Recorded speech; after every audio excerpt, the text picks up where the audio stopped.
வணக்கம். இப்போது இந்த வீடியோவை வந்து எப்படின்னு கேட்டீங்கன்னா 18 வயசு கீழே உள்ளவங்க, இதயம் பலவீனமானவங்க, பிரெக்னென்ட் லேடிஸ் இந்த ஃபைட்டை பார்க்க யாரு நம்ம சைமன் பீட்டர் பிரதர் நாசரேத்து அவரு கூட உட்காந்து பேசுறதுக்கே எங்க அம்மா அன்னைக்கு செமையா திட்டி விட்டா.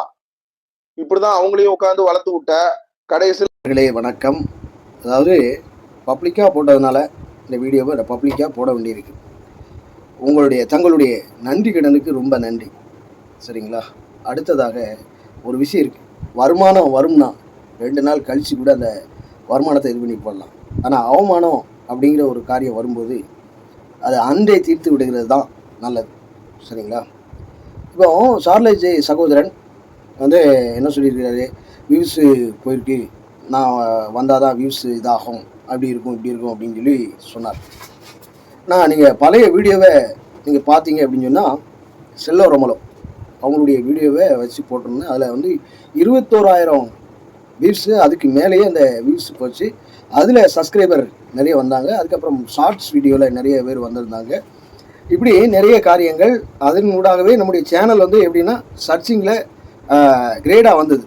400 இதில் வரும்போதே எனக்கு வந்து எப்படின்னா 3000 வாட்ச் ஹவர்ஸ் வந்துருச்சு. 400 சப்ஸ்கிரைபர்லேயே வந்துருச்சு. அதுக்கப்புறம் மறுபடியும் 500 சப்ஸ்கிரைபர் வந்தவுடனே எனக்கு மானிட்டேஷன் ஆச்சு.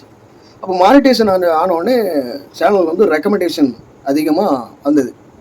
அப்போது நம்முடைய பவுல் டிவி கருணாகரனுடைய வீடியோவை ஒரு 4 வீடியோ போட்டிருந்தேன். இந்த 4 வீடியோவில் தான் சப்ஸ்கிரைபர் வந்து எப்படின்னு கேட்டிங்கன்னா கொஞ்சம் இன்க்ரீஸ் ஆச்சு. அவரை பற்றி பேசும்போது இன்க்ரீஸ் ஆச்சு. அதுக்கப்புறம் மறுபடியும் சார்லஸ் ஜே கைதுன் போது அதை ஒரு ஆதங்க வெளிப்பாடை தான் அந்த வீடியோவில் போட்டிருந்தோம். அதில் ஒரு 10 பேர் வந்திருந்தாங்க. அதுக்கப்புறம் மறுபடியும் அவரு ஒரு வீடியோவை பேச சொல்லியிருந்தார். அதனால் நம்ம அதை போட்டுட்டு இது பண்ணியிருக்கோம். அதுக்கு முன்னாடியே வியூஸு போயிட்டே இருக்குது. அதுக்கு முன்னாடி பழைய வீடியோவில் பார்த்தீங்க அப்படின்னு சொன்னால் சார்லஸ் ஜே சகோதரனுக்கு அகெயின்ஸ்டாக போடும்போது அதில் ஒரு 1900 வியூஸ் போச்சு. அதில் வந்து எப்படின்னு கேட்டிங்கன்னா ஒரு 250 பேர் அதில் சப்ஸ்கிரைபராக வந்தாங்க. சரிங்களா? இப்போ அதுக்கு முன்னாலே நம்ம ஃபார்ம் ஆகிட்டோம். நம்மளுடைய என்ன பெருமையாக சொல்கிறதுக்கு இல்லை, ஆண்டவர் என்னை நடத்துகிறார், அதனூடாகவே நம்ம பயணிக்கிறோம். சார்லஸ் ஜே சகோதரனுக்கும் எனக்கும் சரியான ஃபைட்டு. அவர் ஒரு 10 வீடியோ போட்டிருந்தார். பெந்தேகோஸ்தே பாஸ்டர் அப்படி இப்படி அப்படின்னு சொல்லி 10 வீடியோவை போட்டிருந்தார். அப்புறம் மறுபடியும் சில காரியங்கள் எல்லாம் பண்ணாங்க. நிறைய காரியங்கள் அவர் பேசியிருந்தார். சரி ஒப்புரவாகணும் அப்படின்னு சொல்லி ஒரு 4 மாதத்துக்கு முன்னால் சார்லஸ் ஜே சகோதரன் சொன்னாங்க. அந்த நேரத்தில் எனக்கு அலுவல் இருந்தது. எனக்கு பலதரப்பட்ட பணிகள் இருந்ததுனால அன்னைக்கு நான் போக முடியல. அவர் ஹாஸ்பிட்டல் ஊழியமாக இது பண்ணியிருந்தார், பாளையங்கோட்டை. அப்போது அங்கே வந்து எப்படின்னு கேட்டிங்கன்னா நம்ம சகோதரன் பேர் என்னன்னு தூத்துக்குடி கேபா அவரும் வர்றதாக இருந்தது. அவரும் வரல, நானும் வர முடியாமல் போயிட்டு அந்த நேரத்தில். சரி ரைட்டு, இவர் சிறைக்கு போயிட்டு வந்திருக்கிறாரு நம்ம சகோதரன், நாம் ஆதரவாக நிற்கும் அப்படின்னு பலருக்கும் தெரியணும், மக்களுக்கு தெரியணும். சார்லஸ் ஜே சகோதரன் நம்முடைய சகோதரன் அப்படின்னு சொல்லிட்டு அந்த ஒப்புரவாகிற வீடியோவை தான் பண்ணணும்னு போனோம். அது வேறு டாப்பிக்காக போயிட்டு அதுக்கப்புறம் மறுபடியும் 100 சகோதரனை நாம் இன்ட்ரடியூஸ் பண்ணோம். அது யாருன்னா மேக் மிஷன். அவருடைய ஃபோட்டோவை கூட நம்ம போட்டு விடுவோம். இந்த மேக் மிஷன் சகோதரன்கிட்ட லிங்க் பண்ணி விட்டோம். அப்புறம் மறுபடியும் கோயில்பட்டி பாஸ்டர் அவர் வந்து என்னன்னு கேட்டிங்கன்னா, வாங்க சார்லஸ் ஜே இருக்கிறாரு, ஒன்றா ஒரு வீடியோ போடுவோம் அப்படின்னு சொல்லி ஒரு கூட்டு முயற்சியாக அவரை சந்திக்கும்படி பண்ணேன். இது வந்து நட்பு ரீதியாக கிறிஸ்துவின் அன்பு நிமித்தமாகத்தான் அங்கே போனோம். ஏன்னா பல அலுவல்கள் எனக்கு இருக்குது. மேலே எனக்கு நான் என்ன சில காரியங்கள் எல்லாம் கூப்பிடக்கூடிய பாஸ்டர்மார்கள்லாம் கூப்பிடுவாங்க. ஏன்னா நம்ம ஒரு வெளிப்பாட்டின் ஊழியராக இருக்கிறதுனால நம்ம போவோம். பணத்துக்காக போகிறதில்ல, வருமானத்துக்காக போக மாட்டோம், கிறிஸ்துவுக்காக போகக்கூடியவன் நான். அப்போ அந்த சகோதரனை ஒரு 4 நாள் அவருக்கு ஃபீல் ஆகக்கூடாது, அவர் சிறைக்கு போன காரியமே அவருக்கு மறந்துடணும் அப்படிங்கிறதுக்காக சில காரியங்கள் பண்ணோம். அதில் மேக் மிஷன் வேறு லெவலில் பண்ணார். நாங்கள் எல்லாம் அவரை கூப்பிட்டு போய் ரிலாக்ஸ் பண்ணுறதுக்கு என்ன உண்டோ அவர் அதிலிருந்து வெளிவரணும் அப்படிங்கிற ரீதியில் தான் சந்தித்தோம். ஆனால் வளர்த்து விட்டோம் அப்படின்னு சொன்னால் இட்ஸ் டூ பேட்.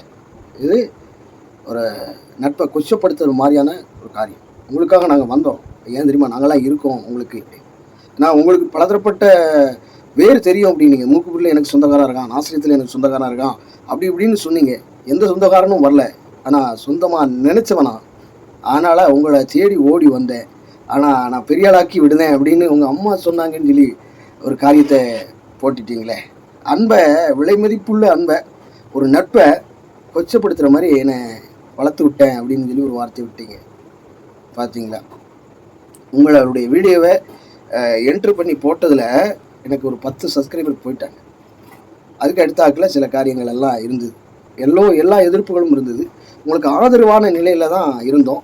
அதுவும் பாரத்தோடு கூட தான் அந்த 2 வீடியோவை நம்ம போட்டோம். ரொம்ப அன்பு நிமித்தமாக தான். ஏன்னா நம்ம ஊருக்காரரு ஒரு விழிப்புணர்வு கொண்டு வந்திருக்கிறாரு.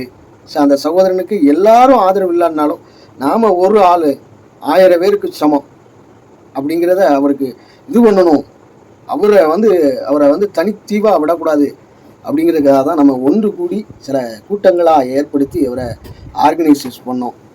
திருநெல்வேலியில் நாங்கள்லாம் இருக்கோம், ஆசிரியத்தில் நான் இருக்கேன் அப்படிங்கிற ரீதியில் நாங்கள் வந்தோம். 4 நாள் தொடர்ந்து அவரை ட்ராவல் பண்ணோம். அவராக சில காரியங்கள் வீடியோலாம் அவராக கேள்வி கேளுங்க அப்படின்னு சொல்லி பண்ணதான் ஒழிய மற்றபடி ஒன்றுமே இல்லை. வியூஸு அதுக்கு முன்னாலே இருக்குது. ஏற்கனவே என்னுடைய சேனல் வந்து மானிட்டேஷன் ஆயிடுச்சு. ஆல்ரெடி வியூஸு போய்கிட்டே இருந்தது. இடையில எப்படின்னு கேட்டிங்கன்னா கருணாகரன் சகோதரனுடைய வீடியோவை 4 வீடியோவை டிலீட் பண்ணேன். எதுக்கு அப்படின்னா விஷயம் போயிடுச்சு. சரியா? விஷயம் போயிடுச்சு. அவருடைய மாற்றங்கள் உண்டாயிட்டு, அவருடைய பதிவில் மாற்றங்கள் உண்டானதுனால, அவர் நல்ல தன்மையாக பேசுனதுனால அந்த வீடியோவெல்லாம் டிலீட் பண்ணிவிட்டு இனிமேல் வேண்டாம், அவர் மேலே பெட்டி கேஸும் கொடுத்து வச்சுருக்கேன், இருந்தாலும் அதுக்கு ஸ்டெப் எடுக்க வேண்டாம், அவருடைய மாற்றங்கள் தெரியுது அப்படின்னு இது பண்ணிட்டேன். கெட்ட வார்த்தை கருணாகரன் வந்து பலர் சொன்னாங்க. பலர் சொல்லும்போது அவர் ஒரு குழந்தையான ஒரு மனுஷன், டக்குன்னு அது பேசிடுவார், மனசுக்குள்ளே இருக்காது அந்த மனுஷன் அப்படிங்கிற மாதிரி 2 சகோதரர்கள் எனக்கு சொன்னதுனால அந்த அடிப்படையில் அந்த வீடியோவை நான் டிலீட் பண்ணேன். சரிங்களா? யார் வந்தாலும் நெல்லையை பொறுத்த விளைவில் என்னுடைய தாய் தகப்பன் எங்களுக்கு கற்றுக் கொடுத்தது யாருன்னா, விரோதியை கூட வீட்டுக்குள்ளே வந்து ஒரு தண்ணியை கொடு அப்படின்னு தான் எங்கள் தாய் தந்தையரும் சொல்லியிருக்காங்க. அடுக்கடுத்தாக்கல என்னுடைய தாயும் தகப்பனும் என்னுடைய எல்லாமுமாய் இருக்கக்கூடிய இயேசு கிறிஸ்துவானவருடைய உபதேசத்திலும் லவ் யுவர் எனிமி அப்படின்னு சொன்ன ஒரே அடிப்படை, உன்னை நேசிக்கிறது போல் பிறனை நேசி அப்படிங்கிற உயரிய தத்துவத்தினூடாக நம்ம இது பண்ணோம். ஆனால் அவர் பண்ணது பப்ளிக்காக போட்டு விட்டு ஓப்பனாக பேசினேன் அப்படிங்கிற மாதிரி ஓப்பனாக போட்டு விட்டு அவருக்கு வியூஸ் போகும் அப்படிங்கிறத சொல்லியிருக்கிறாரு. உண்மையிலே அதுக்கு முன்னாலே வியூஸ் போயிடுச்சு. அதுக்கு அடுத்தாக்கில் சர்ச்சிங்கில் தமிழ் கிறிஸ்டியானிட்டி 2.0 அப்படிங்கிறது எப்போ வந்தது அப்படின்னா, முகம் காட்டி எப்போ நம்ம வீடியோ போட ஆரம்பித்தோமோ அந்த நாள்லேருந்தே கொஞ்சம் பரபரப்பான வியூஸாக போச்சு. அது உண்மை தகவலாக போச்சு. அதுக்கப்புறம் ஷார்ட்ஸ் வீடியோவில் நிறைய சப்ஸ்கிரைபர் வந்தாங்க. இப்படி நிறைய காரியங்கள் வியூஸு போக ஆரம்பிச்சு ஆல்ரெடி. ஆனால் பழைய வீடியோக்களில் முகம் காட்டாத வீடியோக்கள்லாம் 46 வியூஸு 50 வியூஸ் இருக்கும். இருந்தாலும் சப்ஸ்கிரைபர் வந்திருப்பாங்க. ஒவ்வொன்றையாக நம்ம எடுத்து காட்ட முடியாது. அந்தளவுக்கு 300 வீடியோவுக்கு மேலே இருக்குது. ஷார்ட்ஸ் வீடியோ நிறைய போட்டிருக்கேன். ஒரு ஷார்ட்ஸ் வீடியோ 3000க்கு மேலே போயிருக்கு. ஒரு ஷார்ட்ஸ் வீடியோவில் 5500 வியூஸ் போயிருந்தது. யார்? நம்முடைய பவுல் டிவி கருணாகரனுடைய ஷார்ட்ஸ் வீடியோவில். அதில் எத்தனை பேர் தெரியுமா? 52 பேர் சப்ஸ்கிரைப் பண்ணாங்க. கிறிஸ்துவ நண்பர்கள் சப்ஸ்கிரைப் பண்ணாங்க என்னுடைய கமெண்ட்டில். அதுக்கப்புறம் மறுபடியும் இந்த டெஸ்க்டாப்பில் பார்க்கும்போது 52 சப்ஸ்கிரைபர் வந்தாங்க ஒரே நாளில். அப்படி சில காரியங்கள் வந்தது. ஆனால் நான் வளர்த்து விட்டேன் அப்படின்னு சொல்கிறாரு பாருங்க. நம்ம இதில் என்னத்தை சப்பாத்தியம் பண்ணோம், என்ன வியூஸ் வந்ததுனால எனக்கு என்ன கிடைச்சிது அப்படின்னா இல்லை, ஒன்றும் கிடையாது.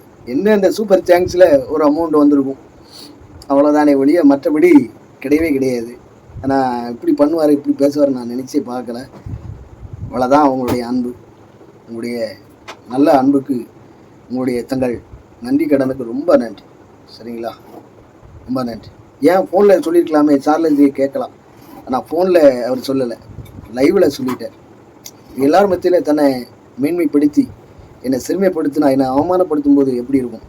2 நாள் வருமானம் இல்லாட்டாலும் அவமானம்னு வரும்போது அதுக்கு பிரதித்தன் கொடுக்க வேண்டாம்?